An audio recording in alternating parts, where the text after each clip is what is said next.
I come from New York. I'm in my 60s, and I live in South Florida. What else am I going to be?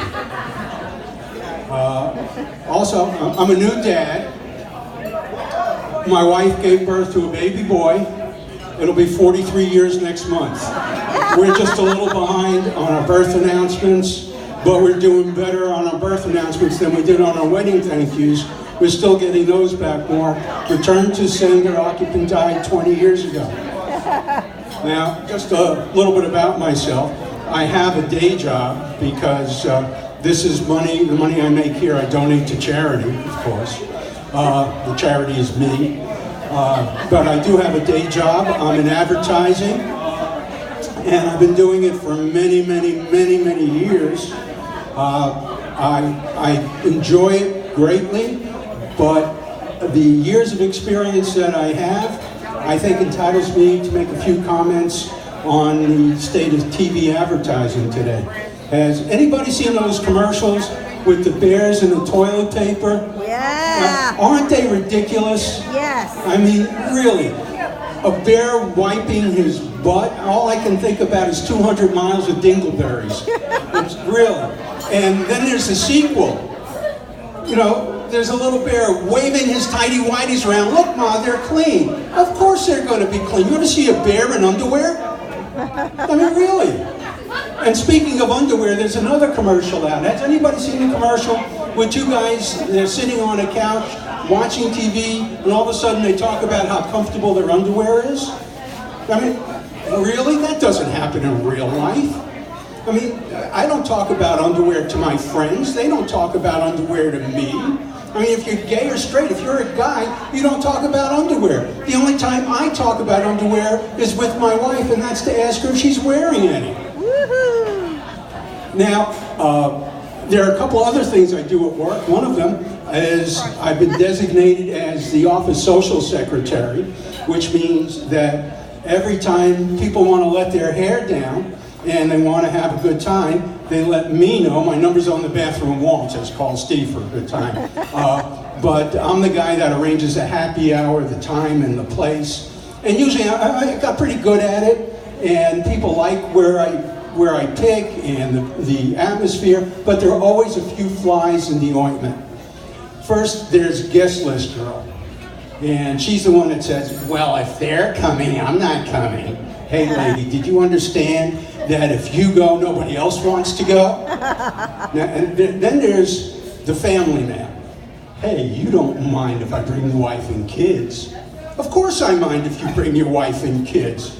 We're trying to let our hair down, and you want to bring the people that make us pull our hair out? Really? Right. Then there's the office spoil sport. This guy, he's practiced at ruining a good time. He's the one that comes around and says, hey, let's invite the boss. Why would we want to invite the boss? We're going out so we can bitch. Why would we invite the person we want to bitch about? Makes sense, right? Right, right. Okay, now, there are one or two things that happen in my office that don't involve me. Like recently, a young lady got engaged, and there must have been, I don't know, maybe 100 or so women dancing around and yelling and screaming and carrying on. I didn't know whether they were celebrating an engagement or celebrating a shoe sale. Now, guys, we're a little bit more low-key. A guy gets engaged, his friends shake his hand, they tap him on the shoulder, they'll give him a little chuck, they wish him well, kind of like they're sending him off on a suicide mission. And when my son got engaged, and it seems like only yesterday we were thinking about birth announcements, but when he got engaged, I put my arm around him, I shook his hand, and I gave him this piece of fatherly advice. I said, son, remember this day forever, because you'll never be right again. True, right? Yeah. Now, women, before I get to women, men, we're kind of conceited. You know, we think no matter how old we are, we can make it with any woman, no matter how young she is. But that's not the case. You know, we think we can do anything if we put our minds to it. So an older guy will dye his hair black, but he'll forget about his beard. And now he's got black hair, a white beard, he looks like a walking black and white cookie. Now, a woman, you know, as women get older, they're more realistic, more pragmatic. They understand they got to set their sights a little lower. So, for example, a young woman might go out with a guy because he drives a nice car. A woman of a certain age will go out with a guy because he drives a night. Then there's a woman who will go out with a guy because he takes to all the fine restaurants. And a woman of a certain age who will go out with a guy because he knows where all the good early birds are. Then there's a woman who'll go out with a guy because he remembers all their special occasions, and a woman of a certain age who will go out with a guy because he remembers her name. And then there's a woman who will go, the young woman who will go out with a guy because he dresses well, and then a woman of a certain age who will go out with a guy because he can dress himself.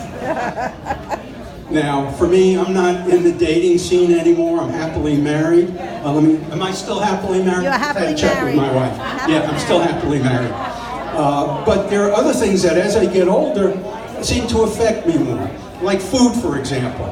Used to be I could eat anything. I could put ketchup on my peanut butter and jelly sandwich, jalapenos in my cream cheese and jelly. I could put mayonnaise on my pizza. Nothing would bother me. Now it's different. Now I have to watch what I eat because the noises my digestive system makes, you don't want to know about. But let me give you an example of what's going on. This is what a traffic report from my digestive system might sound like. And of course, this is great to talk about over food. But here's an idea. Good evening, ladies and gentlemen. This is the latest traffic. There's a disabled banana in the lower intestine. Traffic is backed up for miles. And it will be hours before Dulcolax relief arrives at the scene to get things moving again. Avoid the area at all costs. Now, tomorrow, there's another warning because this lactose intolerant fool is going to a wine and cheese party. So beware of high winds, very high speed traffic, and the possibility of poison gas. Yeah, that's kind of like the way my life is. Thank you. Oh, did I tell you that I'm a politician? No, I didn't. Maybe because nobody here can vote for me. I am a politician. I'm a commissioner on the Greater Boca Raton Beach and Park District. And when I tell people that, they go, Greater Boca Raton, what? Nobody ever heard of it before. But it's a very interesting position, and I get to meet a lot of very interesting people. Like this one cardiologist who I struck up a friendship with. And several months ago, we were out to lunch, and we're sitting there, you know, having a nice, enjoyable meal. And all of a sudden, his favorite patient, 96-year-old Irving, walks in. And Irving has got this big grin on his face, and a beautiful young woman on his arm. And the doctor's looking, he says, there's something wrong with this picture, I got to investigate. So he goes up to Irving, and he says, hey Irving, how you doing? And Irving says, I'm doing fine. The doctor says, what's going on? He says, Doc, I'm just following your advice. Now the doc's really puzzled. He wants to know what's going on. He says, Irving, what advice was that? He says, Doc, don't you remember? You told me to be cheerful and get a hot mama. Doctor looks at him and says, no, Irving. I said, be careful, you've got a heart murmur. Now, there's a sequel to this. As it turned out, Irving and this very nice young lady fell in love. They had a whirlwind courtship, and a few weeks later, they got married. Now, Irving is a very, very wealthy man. His money's money has money. That's how wealthy he is. So when they had the wedding, they spared absolutely no expense. Anything you could want at a wedding was at this wedding. Anybody who was anyone in South Florida was at this wedding. It was the talk of the town. But as I understand it, when they got back at night, you know, Irving being very wealthy, the bride and the groom had separate bedrooms. So the bride is retiring into her bedroom, and she's thinking about the life of wealth and ease she now has to look forward to. And she's falling asleep with a big smile on her face when all of a sudden, out of nowhere, here comes Irving bursting through the door, absolutely stark naked. He jumps into bed and makes wild and passionate love with his new wife. Now, this is great, but when Irving is done, he gets up, walks out of the room without a sound. Wife's thinking, wow, he's fantastic, but he's weird. Who doesn't make noise when they're making love? But anyway, she says, well, that's just another plus. The guy's a great lover, he's very wealthy, and he's very old. What more could I ask for? So she's drifting off to sleep, and she's laying there, and here comes Irving a second time. And if you think the first time was wild and passionate, the second time set new records. She just couldn't believe what was going on. She found out things that she could do to him and he could do to her that she never knew about before.